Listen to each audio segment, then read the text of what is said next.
हे सुम्या हो पोरं बसले तिथं अशी ऍक्टिंग कर ना भाई, लगेच पैसे दिले पाहिजे त्यांनी, पोट दुखायला हात लावून.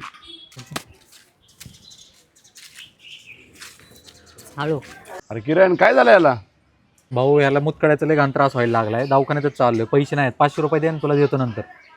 अरे नाही ना राव किरण, पैसेच नाहीत. पवन तुझ्याकडे आहेत का 500 रुपये? याला बघ किती त्रास होतोय.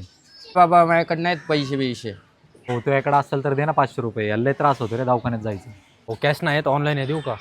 आहे ना भाऊ, धर याच्यावर. सुनील अरे नको देऊ बाबा यांना पैसे, तुला नाही माहिती तू नवीन आहे इथं. तुला नाही द्यायचे तर नको देऊ ना, तो देतो त्याला तरी देऊ दे.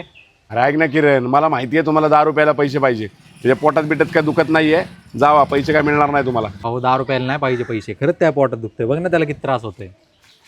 एक काम कर मग, ते आपल्या चौकातल्या दवाखान्यात जा आणि मला स्कॅनर पाठव, खरंच पोटात दुखतंय ना त्याच्या, मला स्कॅनर पाठव, मी ऑनलाईन पैसे करतो, जा जा घेऊन त्याला दवाखान्यात. काय भाऊ एवढा विश्वास नाही का तुला? मला कर ना ऑनलाईन, खरंच पोटात दुखतंय त्याच्या. बरं ऐक ना, तुझ्या खरंच पोटात दुखतंय ना, चल मी तुला घेऊन जातो दवाखान्यात, चल. आणि अरे चल ना.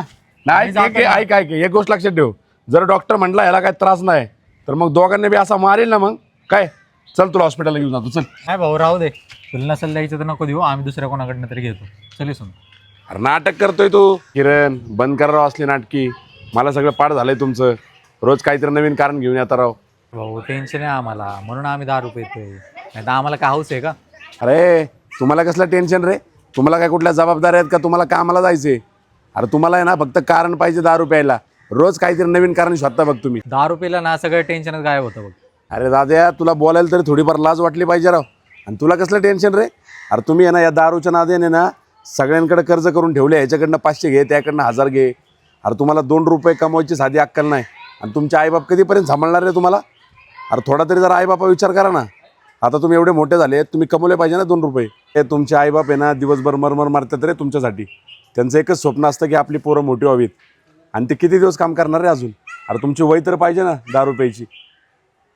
अरे 2 रुपये कमवायला शिका, त्या आईबापाला हातभार लावा, ते ना असंच मरून जातील रे तुमच्या नादानी.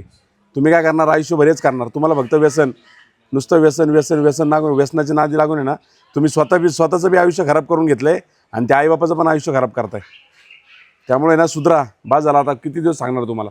तुम्ही आईवडिलांचं बी ऐकत नाही, कोणाचंच ऐकत नाही, आणि ते ना संगत बदला पहिली, तुमचे जे असले मित्र आहेत ना त्या मित्रांची संगत बदला. ए भाऊ सोड, आणला सांगून बी काही उपयोग नाही, आणला कधीच नाही सुधारणार हे लोक. बघितलं ना, त्यामुळे तुम्हाला सांगतोय कसं होतं माहिती आहे का, व्यसन केलं ना तुम्हाला ना कोणी 1 रुपयाची किंमत देत नाही. त्यामुळे ना तुम्हाला मी हात जोडून रिक्वेस्ट करतो राव, तुम्ही ना व्यसनाचा नाश सोडून द्या, आणि एकदम मस्त चांगली लाईफ जगा, कुठं तर कामधंदा करा, आईबापाला बी हातभार लावा, स्वतः बी शानमध्ये राहा, आणि आपल्या आईबापाला पण शान